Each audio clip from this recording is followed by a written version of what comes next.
Cannabis isn't just a plant, it's a test, and most people are failing it.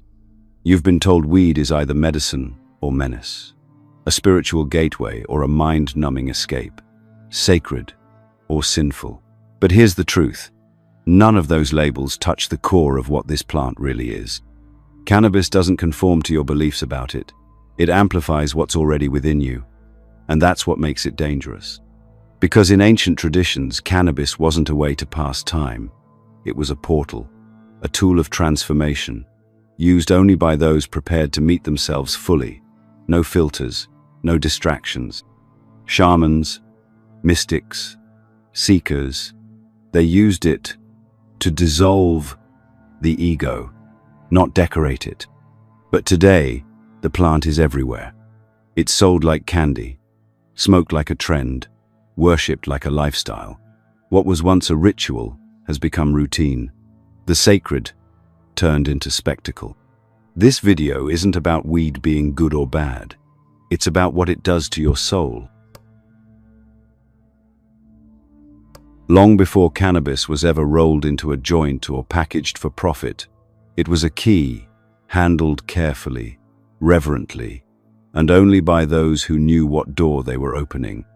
At the dawn of civilization, it was never seen as a recreational pastime. It was a sacred tool, a substance aligned with the rhythms of spirit, used only in the context of ritual, fasting, prayer, and solitude. In ancient India, it was offered to Shiva, the god of destruction and transformation, the one who dissolves illusion so that truth can be born. His devotees, the sadhus, didn't smoke for fun. They smoked to die, at least to the ego. The chillum wasn't an accessory. It was a sacrament. In Taoist alchemy, cannabis was blended with other herbs to refine energy, to cultivate internal silence, to trigger visionary dreams. It wasn't used to numb the senses, but to awaken subtle perception. Ancient texts describe it as a spirit ally, one that can sharpen insight or unbalance the chi, depending on the user's inner alignment. To the unprepared, it was not a gift, it was a test. Sufi mystics used hashish in ceremonies to dissolve the self in divine presence. But even among them, the plant was controversial. Rumi warned of intoxication that mimics awakening, but leaves the soul untouched. The plant was revered only when it led to annihilation of the ego, not amplification of it. It had to be held like a sword, with respect, or it would cut the hand that held it. Among the Rastafari, cannabis is ganja, the herb of wisdom, the healing of the nations. But it's not just smoked, it's prayed over. It's brought into reasoning sessions, where words and smoke rise together in a shared search for truth. It's a tool of communion, not escape. It is never separate from the liturgy. In those sacred circles, cannabis is not consumed to forget the world, but to remember the divine within it. And yet, here we are. In the modern West, we've turned the sacrament into a souvenir. What once demanded preparation now demands nothing. You can buy weed in drive-thrus, light up in between texts, and scroll through meaningless content while floating in synthetic calm. The plant is the same, but the context has changed. And without ritual, cannabis loses its compass. When the ceremony disappears, all that's left is sensation, and sensation without direction becomes indulgence. What makes this dangerous isn't the plant itself. It's that we now engage with something once considered sacred as if it were entertainment. Cannabis doesn't offer consistency, it offers amplification. If you're grounded, it deepens you. If you're lost, it magnifies the maze. Most people don't realize they're walking into a temple with muddy feet and wondering why they see only shadows. There are things we've uncovered about cannabis in the Hermetic, Gnostic, and mystical traditions that we can't say here. We've included them in our Insights Academy newsletter instead. Links in the description. Sign up to get exclusive content, and for a limited time, a free copy of the Kybalion. The truth is, the plant doesn't decide where it takes you. It holds up a mirror. That mirror reflects everything. Your fears, your unresolved pain, your unspoken questions. It doesn't care about your vibe. It cares about your intention. That's why, in most traditions, the preparation was the real ritual. Fasting, chanting, silence, cleansing, all before the first inhale. Not because of superstition, but because they understood the mind must be stable before it is expanded. Used with reverence, cannabis is not a drug. It's a door. But doors lead both ways. They open to light, but also to shadow. And the most dangerous illusion is thinking you can handle both when you've prepared for neither. There's a reason why so many people report anxiety, paranoia, or a strange sense of being watched when they smoke weed. Most chalk it up to bad strain, wrong dosage, or a chemical reaction. But what if it's not the weed at all? What if the plant is doing exactly what it was always meant to do? Strip away the noise, pierce through illusion, and show you exactly what's hiding underneath. Carl Jung called it the shadow, the buried aspects of your psyche that you've rejected, forgotten, or never dared to look at. Not evil, but uncomfortable. Not malicious, but inconvenient. It's the grief you didn't process, the anger you swallowed, the truths you couldn't handle. The plant doesn't generate these things. It reveals them. Like an amplifier, it doesn't produce the music. It makes what's already playing louder. And for many, what's playing is unresolved pain. This is the part of cannabis no one likes to talk about, because it doesn't sell as well as relaxation, vibes, or chill. But ask any serious spiritual practitioner, and they'll tell you, the path to awakening always begins in the underworld. Not in visions, but in discomfort. Not in light, but in confrontation. And cannabis, when used consciously, can be one of the most effective tools for that. But only if you're ready. Only if you're willing to see your own face without the mask. In mystical psychology, this moment of exposure is sacred. It's not a failure, it's an invitation. The anxiety that creeps in after a puff, that spiraling sense of self-consciousness, that rising paranoia, it's not malfunction, it's feedback. The system is responding to the shift. What's happening isn't you losing control, it's your filters breaking down, your inner guard dogs panicking because the ego's fortress is being breached. But modern culture isn't built to help you through that. There's no one guiding you, no shaman, no elder, no circle. You're alone in your room, staring at the ceiling, heart racing, wondering why you feel like you're dissolving. And the truth is, you are. That's what the plant does. It dissolves the artificial. It burns away the performance. And if you're not prepared for that process, it can feel like a nightmare. Not because the plant is wrong, but because the encounter is real. Esoteric traditions knew this. In psychic self-defense literature, Dion Fortune wrote about altered states making the etheric body porous, susceptible not just to insights but to external energetic interference. If your internal world is chaotic, cannabis doesn't fix it. It turns up the volume. It invites everything to the surface. For healing to happen, it must.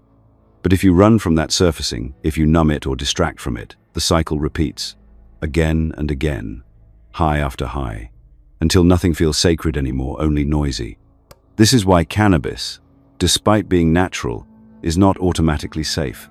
It doesn't distinguish between the ready and the unready. It doesn't decide who should see and who should sleep. It simply opens the curtain. What you do with what's behind it is up to you. And here lies the biggest misunderstanding of all. Thinking that the plant is supposed to make you feel better. That's the lie. The truth is, it's supposed to make you see. The pain, the joy, the confusion, it's all information. It's your spirit saying, here, this, look at this. But because we've been trained to fear discomfort, we call those moments bad trips and walk away with nothing. No reflection, no learning. Just another story about how weed made us anxious. But cannabis doesn't make you anxious. It shows you the anxiety you were already carrying. It didn't invent the discomfort. It revealed it. And that makes it one of the most honest substances you'll ever encounter. But honesty isn't always kind. Truth doesn't always feel good. The plant is a mirror. And sometimes, what it shows you isn't pretty, but maybe it's exactly what you needed to see. One of the greatest spiritual traps is mistaking sensation for truth, and cannabis, more than almost any other plant, tempts us into that illusion. You light up, you feel open, thoughts feel deeper, music becomes richer, synchronicities appear like hidden messages from the universe. Your journal fills with insights you'd never write sober. It all feels meaningful, mystical, even. But the question is, does any of it actually transform you? The high, in itself, can be seductive. It mimics transcendence. It mimics peace. But imitation isn't integration. Feeling expanded is not the same as becoming whole. Cannabis can create the appearance of spiritual clarity without the foundation to hold it. And that's what makes it dangerous. Not because it harms the body, but because it tricks the soul into thinking it has arrived. You start to believe you've evolved simply because you felt something profound. But depth isn't measured by intensity. It's measured by what you carry back from the experience and how you live when it fades. Many who smoke regularly report sudden breakthroughs, realizations about their trauma, a sense of oneness with all life, the feeling of being in the moment, and these are real. But the danger comes when those realizations remain floating in the ether, unanchored, unapplied. They turn into what esoteric teachers call spiritual inflation, a swelling of the ego around the feeling of transformation without the work that sustains it. This is what the Hermetic and occult traditions called the false light, experiences that seem enlightened, but are only mental simulations. In Kabbalistic mysticism, it's the sphere of Hod, the brilliance of the intellect, divorced from grounded truth. It glows like gold, but crumbles like ash. You think you've seen the light, but really, you've only seen the mirror. It's no coincidence that many long-term users of cannabis begin to confuse insight with identity. They begin to wear the experience rather than integrate it. They start sounding spiritual, acting awakened, quoting philosophers and mystics. But their lives don't change. Their patterns don't shift. Their relationships don't deepen. Their suffering doesn't dissolve. It simply becomes more poetic. The plant has become a prop in a performance of progress. Osho once said, "Substances open doors that only silence should open." He wasn't denying their power. He was warning about their instability. A door opened by force doesn't stay open.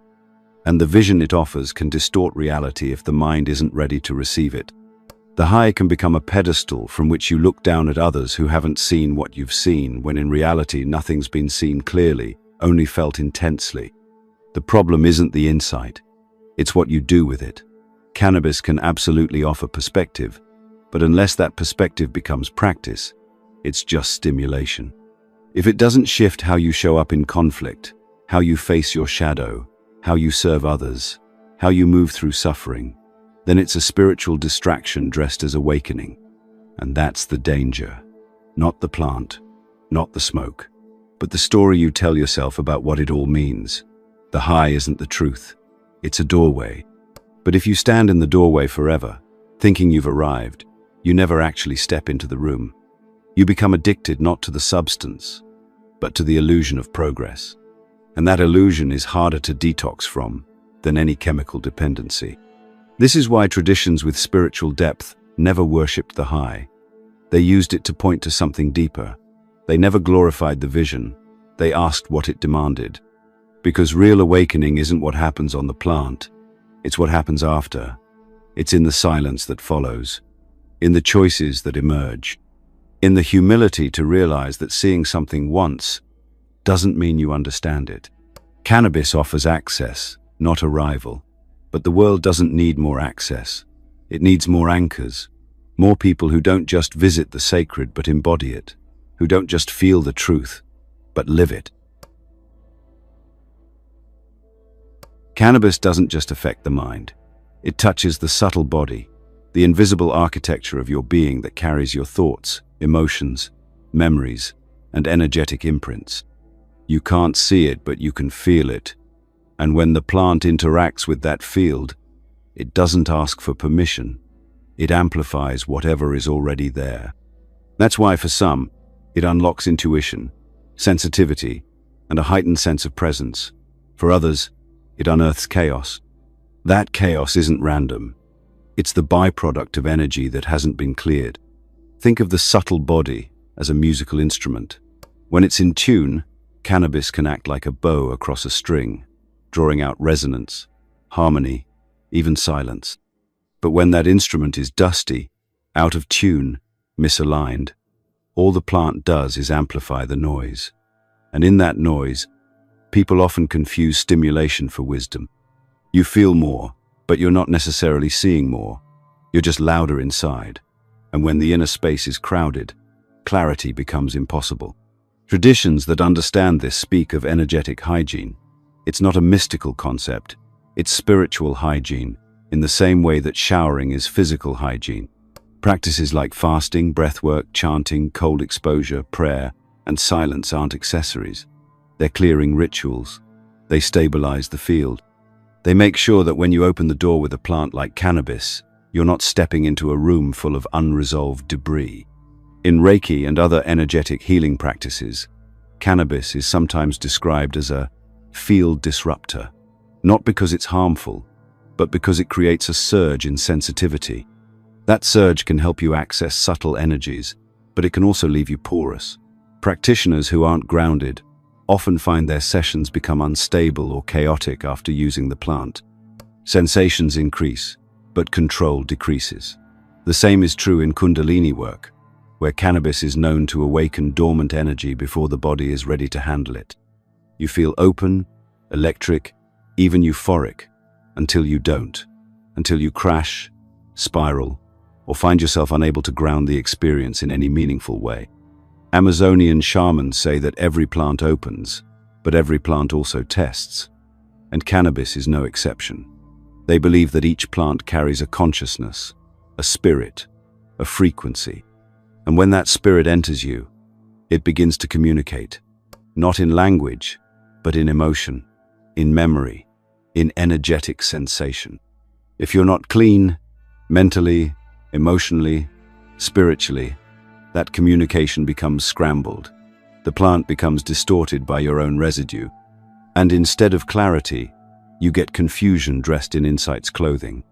This is why so many people feel drained, unfocused, or emotionally raw after heavy cannabis use. Not because the plant is inherently draining, but because they entered into it unprepared. No clearing, no containment, no reverence. It's like plugging a delicate instrument into a distorted amplifier with frayed wires. The result isn't music. It's noise, and the longer you're exposed to it, the more it wears down your sensitivity. Cannabis interacts with the energy body like fire interacts with a dry forest. It spreads, it consumes, it brings light, but only if the space is clean.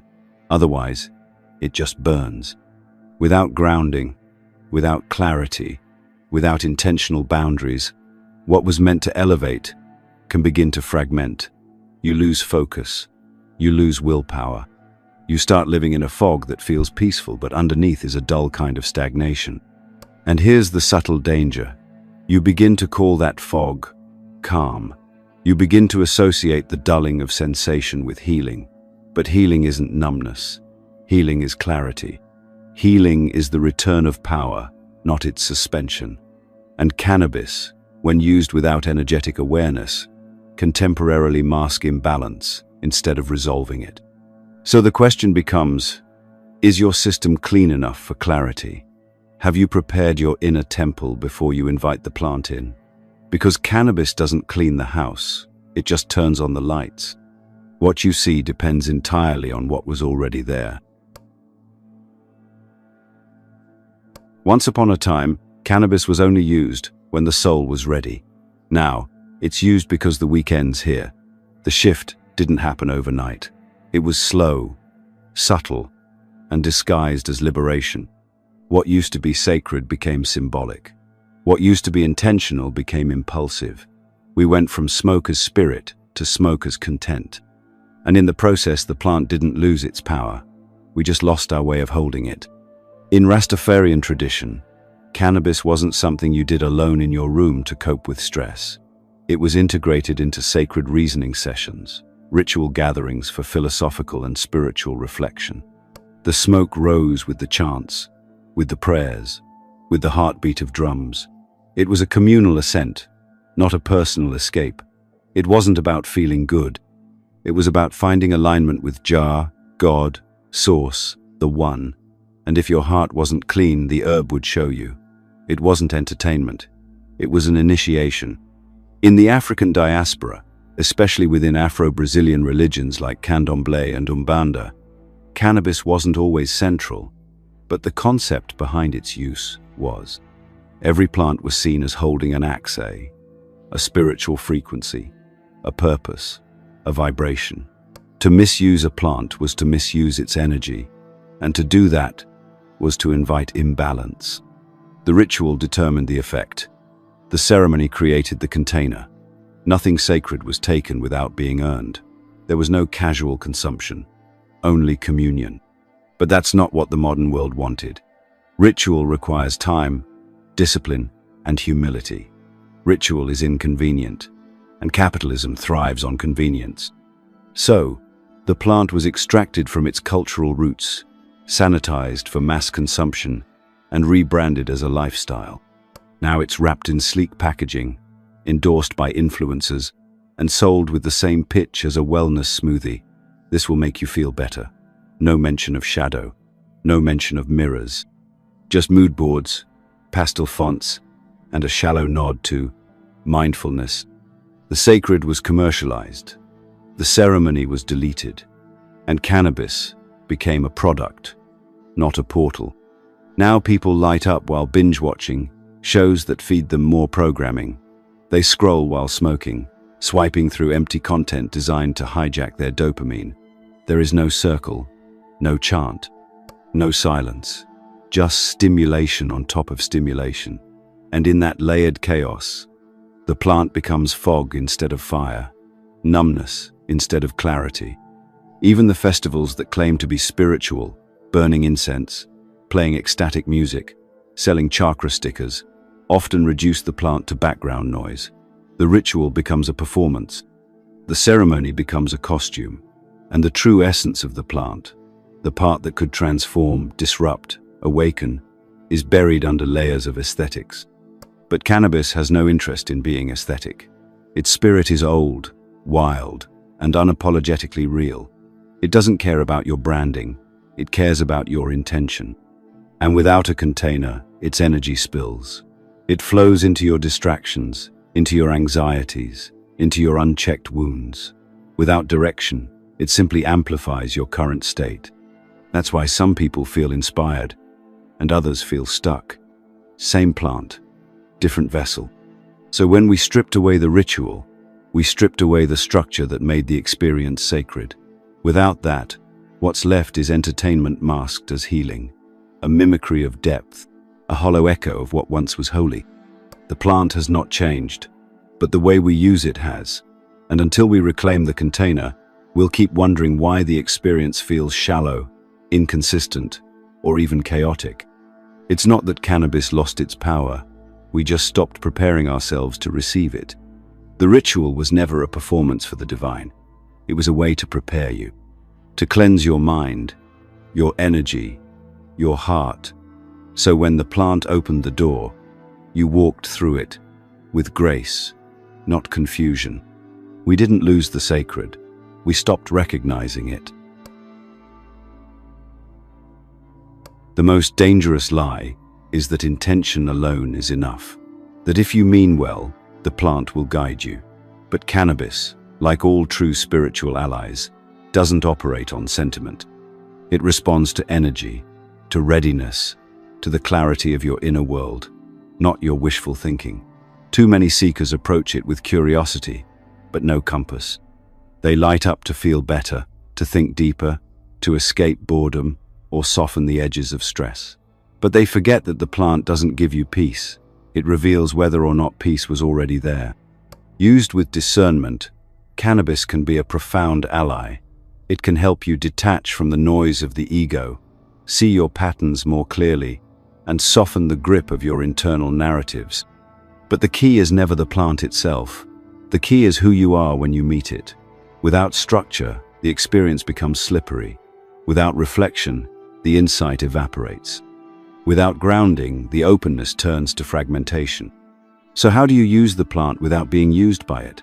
First, by understanding that cannabis should never be your first response. If you feel anxious, don't smoke. Sit with it.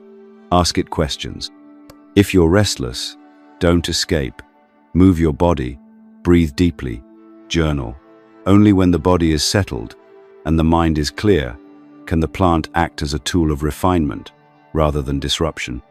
Before using, ask yourself, what am I seeking? Clarity or comfort? Truth or temporary relief? Am I reaching for the plant out of alignment or avoidance? There's a massive difference between using cannabis to explore consciousness and using it to mute what consciousness is trying to tell you. One is sacred, the other is just another loop. The wisest traditions never relied on cannabis alone. It was always one element in a larger spiritual ecosystem. Fasting, silence, chanting, prayer, breathwork, cleansing rituals. These were not unnecessary traditions. They were spiritual hygiene. They were the practices that helped prepare the vessel, clear the clutter, and tune the nervous system so that the plant could do its deeper work. Grounding practices matter. Smoke in silence. Sit on the earth. Stay off your phone. Turn off the background noise. Let the plant guide you inward, not outward. Write down what comes. Reflect. Integrate. Take what you learn and bring it into how you move, how you speak, how you love. That's where the real alchemy happens. Not in what you see, but in what you do with what you see. Cannabis, without integration, becomes a form of spiritual entertainment. You start chasing the feeling instead of doing the work. It becomes part of your identity. You begin to associate your depth with the plant, as if you cannot access wisdom without it. And that's the beginning of dependency, not chemical, but existential. You forget that the plant is just a mirror. The depth was always within you. The cannabis just helped reveal it. The real journey begins when you can access that state without anything external. You are not meant to live inside the high. You're meant to bring what you found there back into your daily life. The insight is not the prize. The application is. The transformation is. Can you be kind without needing to feel euphoric? Can you stay present without chemical help? Can you walk through conflict, boredom, routine, and still remain awake? This is how you use the plant without losing yourself.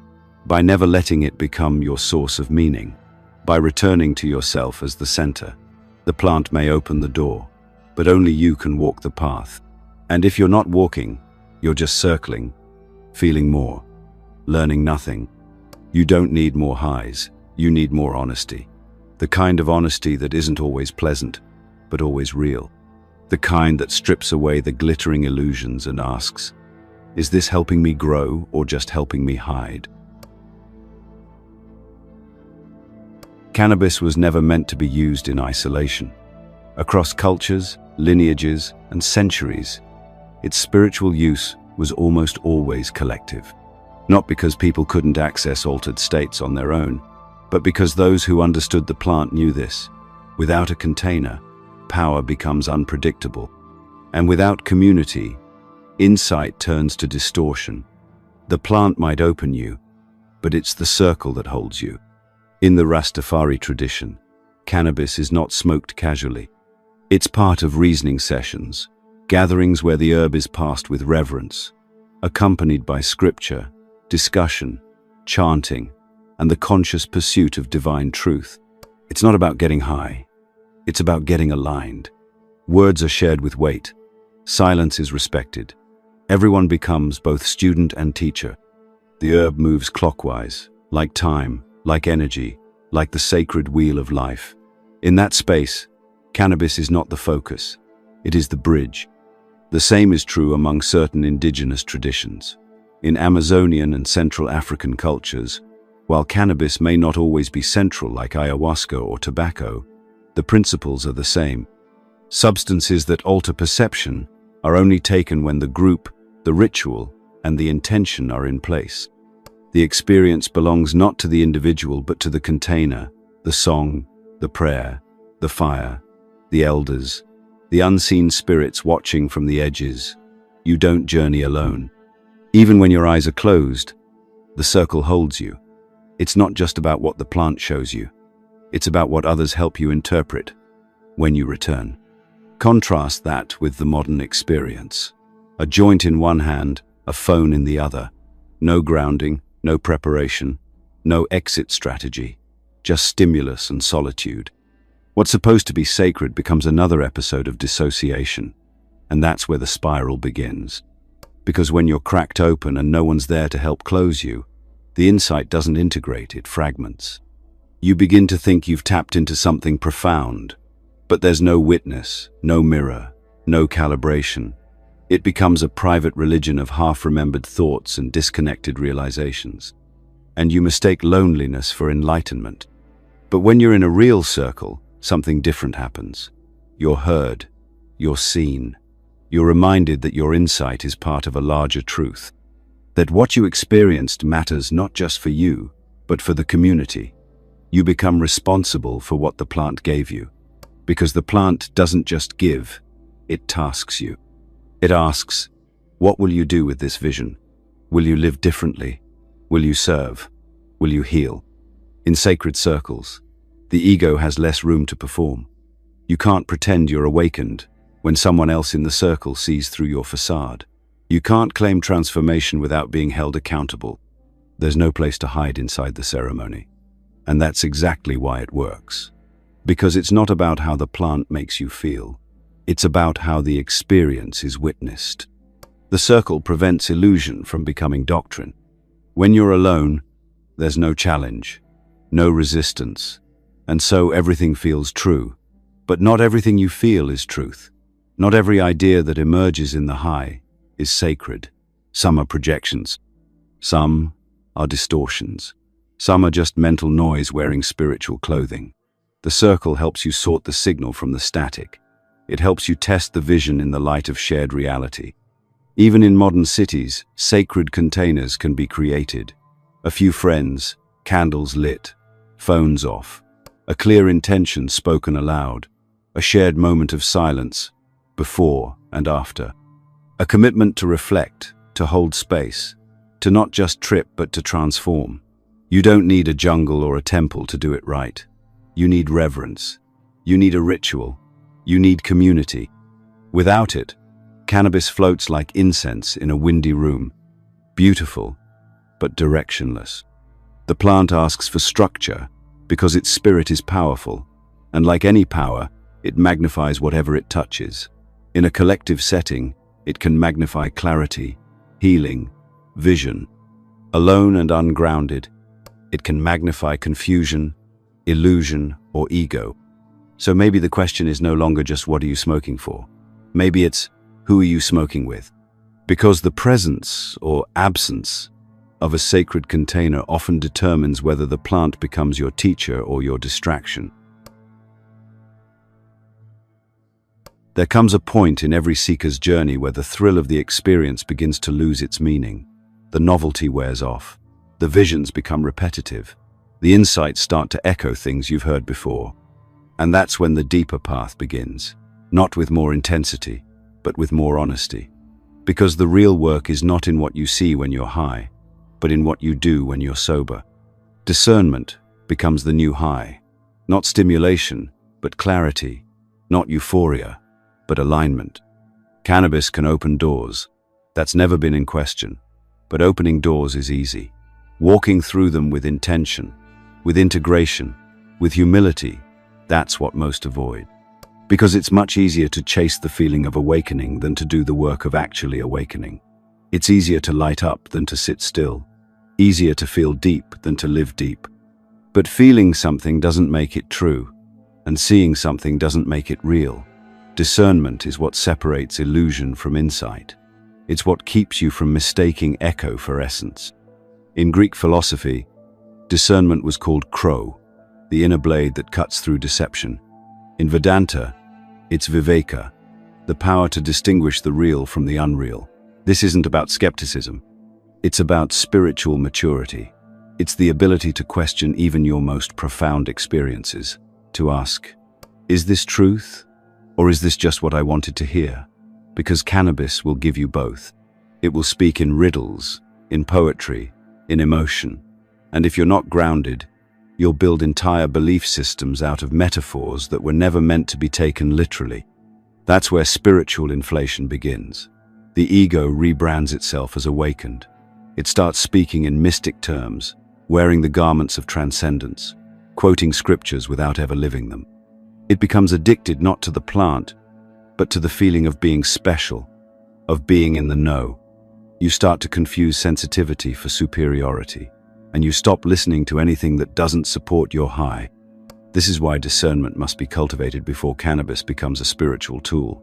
Because without it, you're not opening to higher truth, you're just rearranging the furniture inside your own delusion. The plant amplifies what's already there. If you carry confusion, it will bloom. If you carry clarity, it will deepen. The plant doesn't discriminate, it simply reflects. And so the question becomes, are you willing to sharpen your inner blade? Are you willing to ask uncomfortable questions about your intentions, your expectations, your patterns? Are you willing to set the plant down when it no longer serves your growth? That might be the hardest test of all, not to use the plant when you don't need it. To realize that the wisdom was never in the leaf, but in how the leaf helped you remember your own. Cannabis is not the path. It's a compass. It can point, it can direct, but it cannot walk the way for you, and it certainly can't carry you. The plant may hold a mirror, but mirrors don't create, they reflect. They don't move, you do.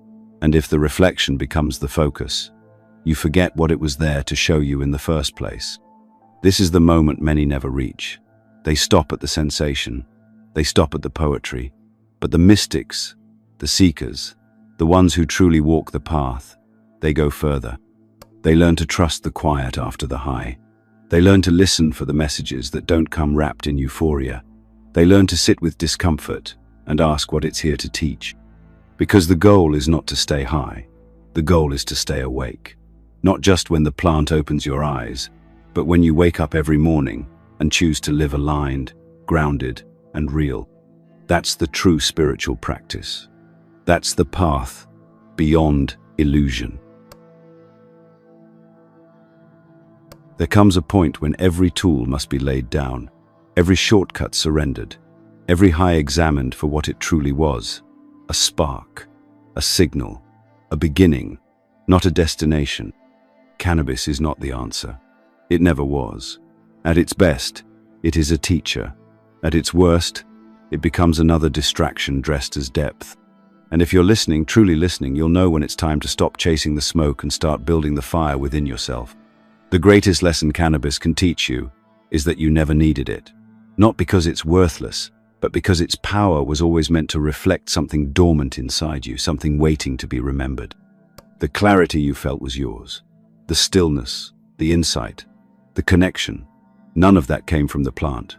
The plant only peeled back what you'd forgotten how to feel. But remembering is not the same as becoming. The journey doesn't end with what you saw. It begins with what you do now. This is why the ancient traditions never glorified the plant. They respected it. They used it as a doorway, but never as a crutch.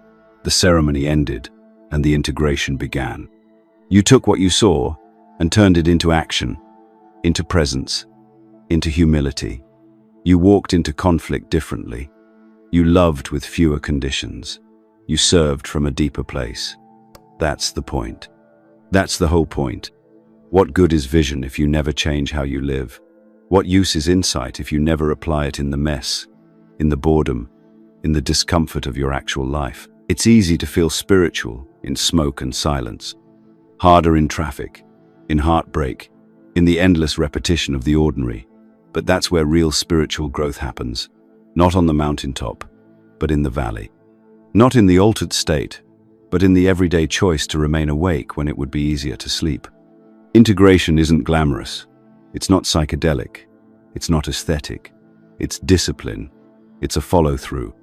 It's knowing when to close the door to ceremony and open the door to life, and to walk through it with grace. This is what the plant asks of you.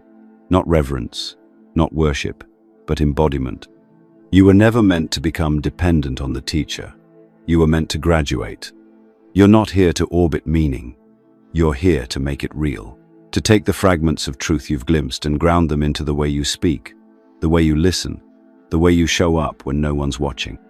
That's where the plant becomes legacy. Not just a substance you use, but a spirit that shaped you. Not a high you chased, but a mirror you faced, again and again, until it showed you something real. And here's what's real.